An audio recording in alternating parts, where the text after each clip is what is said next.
शेर के बच्चे और शिकार का पाठ।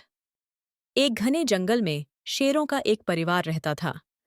राजा नाम का एक शेर का बच्चा था जो बहुत चंचल और जिज्ञासु था। राजा को जंगल के बारे में सब कुछ जानने की उत्सुकता थी, लेकिन एक चीज थी जिससे वह हमेशा बचता था, शिकार। राजा की माँ ने एक दिन कहा, राजा, तुम्हें शिकार करना सीखना होगा, यही शेर का असली गुण है। राजा ने जवाब दिया, लेकिन माँ, शिकार तो बहुत मुश्किल और डरावना लगता है। उसके पिता, जंगल के राजा, ने मुस्कुराते हुए कहा, डरने की जरूरत नहीं बेटा, हर चीज को सीखने का समय और तरीका होता है। आज हम तुम्हें सिखाएंगे।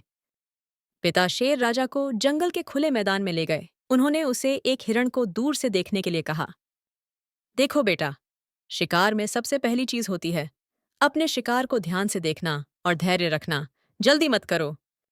राजा ने ध्यान दिया कि हिरण कैसे चल रहा था और कहाँ रुक रहा था।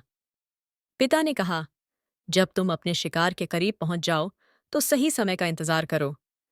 बिना आवाज किए धीरे धीरे उसके पास जाओ।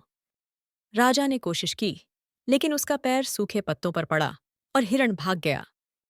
माँ ने मुस्कुराकर कहा, कोई बात नहीं बेटा, सीखने में समय लगता है, अगली बार ध्यान रखना। अगले दिन माँ और पिता ने मिलकर राजा को सिखाया कि कभी कभी शिकार में टीम वर्क जरूरी होता है। माँ ने कहा, अगर हम सब मिलकर काम करेंगे तो शिकार आसान हो जाएगा। इस बार उन्होंने एक खरगोश को निशाना बनाया। माँ ने खरगोश को दूसरी दिशा में भगाया और राजा ने पिता की मदद से उसे पकड़ लिया। राजा ने कहा, मुझे लगा कि मैं कभी नहीं सीख पाऊंगा, लेकिन अब मैं समझ गया कि धैर्य, समय और विश्वास से सब कुछ संभव है।